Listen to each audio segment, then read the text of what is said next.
This is the Bush Whisperer coming at you from the beautiful Cape Agulhas, the penguin sanctuary at Boulders Beach, Simonstown, southern tip of Africa. I've come to talk to you today about a simple practice, japa. Japa is a practice that comes from India, and it involves chanting sacred names, sacred hymns, in a repetitive fashion. And it's very much, there are three different forms of chanting actually. The shaman use japa, but they use the rhythmic form of the chanting. There are ways in which one can chant being aware of the tonality of what is being chanted. And one can focus one's awareness upon the actual phrases and the meanings as a contemplation tool. To chant a phrase and to sit and contemplate the meaning of the phrase, and then chant a phrase and sit and contemplate the meaning of the phrase. This is a shanana tool used for the chanting of the japa. The shaman, though, chant the japa and become aware of and focus on the rhythm of the chant, and allow the rhythm of the chant to become the key. Obviously, the tonality and the meanings are on the back of the mind, and they are there. But the rhythm is what is the focus for the shamanic practice of japa in India, as per the practice by the shaman who live in the jungles, where I learned. I'd learned about japa many years before, but it was a shaman that showed me the shamanic way, and I was like, wow, that's intriguing. And it's all about the rhythm. In order to do japa, one gets a mala. A mala has got 108 beads on it, and that's no accident why there are 108 beads. Do you want to understand why there are 108 beads? Study the pentagon and study the pentagram. And look at how the pentagram forms within the pentagon. And you'll notice that there's angles in the pentagram if you put it in a circle. You'll notice how the one side is 72 degrees and the other side is 108 degrees. And here we have the mapping for the 72 quinents of the etheric planes, and we have the mapping for the 108 degrees of the astral. The 108 degrees of the astral are coordinated by the 49 gates, or in Sanskrit the 49 letters, the intonations of these letters. And in the Western tradition, the 72 quinents is directed by the 22 keynotes of the pitch of the tonal spectrum. So this is why the 108 beads are on a mala. And there's a guru dakshina as well on a mala, which is the 109th bead. And this is for the contemplation of the Aum, the three aspects of being, which encapsulate and express the Aum, the Tat and the Sat, in terms of its divisions within the manifestation. Aum being the primary key note through which all things resonate and vibrate into existence. The principle of vibration being expressed. And vibration obviously leads to polarization. And the polarization of vibration brings about this state of rhythm, the rhythm that the shaman adhere to and practice.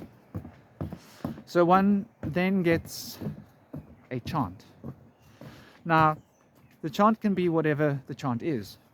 It doesn't have to be a particular set of syllables in a particular language, although in the Sanskrit language the bij are very important seed syllables for all other words, and so they hold a certain significance in terms of the meaning and in terms of the intonality, how they resonate through the skull and through the body, producing resonance that affect hormones, affect the glands directly. So it's fundamentally important for how one chants these Sanskrit syllables in order to get the intonations correct. So one could use affirmations in the same way. One could have a song or a rhyme that one writes, a piece of poetry, in the same way. And one could repeat in a rhythmic fashion this piece of verse. And in the repetition of this, Obviously, the meanings would have to be to do with the divine, to do with the liberation of the divine principles. One would repeat this 108 times. And each time one repeats, one would move one's finger along the japa, mala. Now, traditionally, these two fingers are used to move the beads. This is the sun, and it's Venus. As Venus rotates, there's a very special importance to do with the way in which Venus rotates with the sun. If you want to go and look at the astronomy behind it, it's fascinating to observe the map. And the patterns and the mathematics expressed by the rotation of Venus is something else. And Venus also is polarized in a different direction. And so Venus has always been seen as fundamentally important in the ancient traditions. The gateway to the mysteries. Venus holds a reverse spin, and the polarity is thus polarized towards the etheric astral vibrational fields, causing one to actually attune to the inner. Hence, Venus has always been considered as the gateway to the mysteries in ancient times, or the day star, and the star that brings the enlightenment, shall we say. So, in this way, one can understand that chanting these japa in patterns will produce a trance, because one starts to focus on the rhythm of the chant. One starts to lose all perception of other things.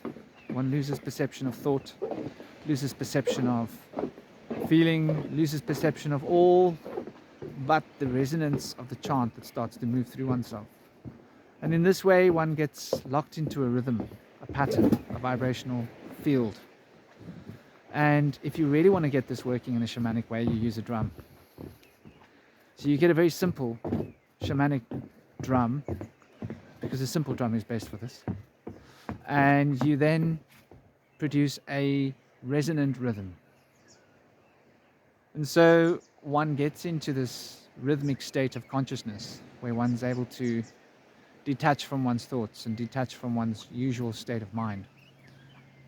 And the drum helps to stabilize the rhythm. The chant starts to fall into rhythm and into tune with the drum. The drum becomes a routing principle for the consciousness. And the chant becomes a focal principle for the consciousness. And so the chant and the drum fit together in a symbolic fashion towards harmony. And in such a manner, we can understand that the universe is revolving around the sphere of consciousness that stems from deep within us. And so there's the revolutions of these consciousness fields around the central pillar, or the central pole of consciousness, is essentially the structure of the self.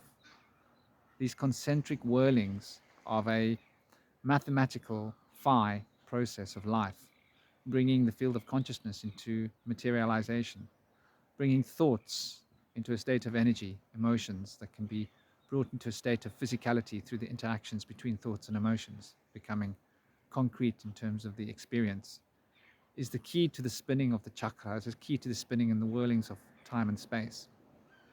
So this is one of the reasons why the shaman dances around in circles. People don't understand this. It's got to do with imitating the universe and the turnings of all things. We look at atoms and we see that atoms are turning in the same way. Everything's turning, everything's whirling, everything's moving, everything's circular. Our blood is circling around our bodies. Even when the heart contracts, speaking of the sun, there are 4 different grades of muscle that contract in different ways at different speeds, causing the heart muscles to create a spiraling motion of contraction. So even the blood, when it's moving through the veins, is actually moving in a spiral. Few people understand this. The matrix of the blood system is spiraling through the veins. And this is why it's able to maintain the pressure and maintain the system the way it does. If it was just flowing in a direct flow rate through the veins, the pressure would be too great. So everything is coordinated through the spinning and whirling. It maintains an axis around which things can revolve. And the revolution around this axis maintains the integrity of form, and the integrity of form is able to express the integrity of consciousness, which is the basis of form. So this is the purpose for the dancing in a circle. This is the purpose for the rosary, the mala, being in a circle, in creating a wheel, if you would. And we are at the center of the wheel. And this is also a mystery behind the shamanic wheels that are created as a mandala. The shaman create wheels, magical wheels. And they can draw these as glyphs, and they can form these on the earth using totems and wood and stones to create this wheel. And often a shaman will create a walking wheel that they'll walk around. It could be a spiral, it could be various different elements to the walking wheel, and use this as a walking meditation. In the Himalayas, the walking meditation would be accompanied with the chanting, the mala, the entering into the trance, and the drum. Now, there's a one-handed drum that is used in antiquous forms of shamanism in India called the dambaru, and it's a single drum that you rotate. It's got a figure of 8. It's 2 drums. This is the oldest shamanic tool that I've found in terms of drum. It's one of the oldest drum designs that there is. It goes way back. The ancient Buddhists use it. The ancient Vedics use it. You find it in Africa still to this day. I've got an African one that was made here in Africa at my home because it's indigenous to Africa and it's basically the same design. I love it. So yeah, anything that creates a sense of rhythm. Although one can transcend the drum in one's hand and start using the drum of one's heart, because one's heart is a thumping drum. So any drum will do, essentially, if one gets right down to it. It's not the drum that matters, it's the rhythm that matters. And the rhythm is created by the drum. And so the drum becomes important in as much as it is the source of rhythm. This is why shamanic drums are so important to the shaman. Though in understanding beyond superstition, the drum is the symbol of rhythm. So it's a symbolic representation that's important. And so the heart is the symbol that the drum is really moving towards, because the drum is designed to change the frequency of the heart's rhythm. That's the point of the drum. When one drums in a particular rhythm, the heart starts to fall into sync with that rhythm. It changes the way the heart beats. So this is really fundamentally important and can help us to understand much about the process of shamanism when we look at this in a very objective way. So please excuse me, my little boy keeps leaning against me from behind, causing my camera to move, and I've asked him about 5 times to stop, but he keeps forgetting. So yeah, it's fundamental to get into the rhythmic trance for any practice of shamanism. And so we can understand that realizing this is the key to realizing what it is we're trying to achieve when we enter into a trance. And so japa is a fundamental part, or an easy key to use to begin to appreciate what trance means. And by chanting in this fashion, getting used to the chant, one can begin to enter into a trance state. And it is then that one can start to add the drum to this trance state and get the rhythm really flowing.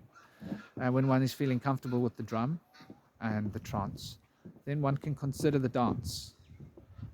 And it will get to the point where one no longer needs the mala, for the drum and the dance become the mala. The mala is what strings together the different aspects of the chant to form a continuity, a single sphere, a circle around which the chant rotates. So the mala is a symbolic form of the circle that's being danced by the planets and the sun. In the same way that the dance upon the earth is a symbolic form of the circle of the planets dancing around the sun, and the sun dancing around the center of the galaxy, and so on and so on. I hope this has been useful to those of you interested in shamanism, interested in understanding the principles of why the chant is important, why the dance is important, why the drum is important, and how a mala and what they call japa in India can be really useful for helping one to attune to these subtle vibrations and bringing it into one's consciousness field. This is the Bush Whisperer coming at you from Cape Agulhas. So much love. Have a great day.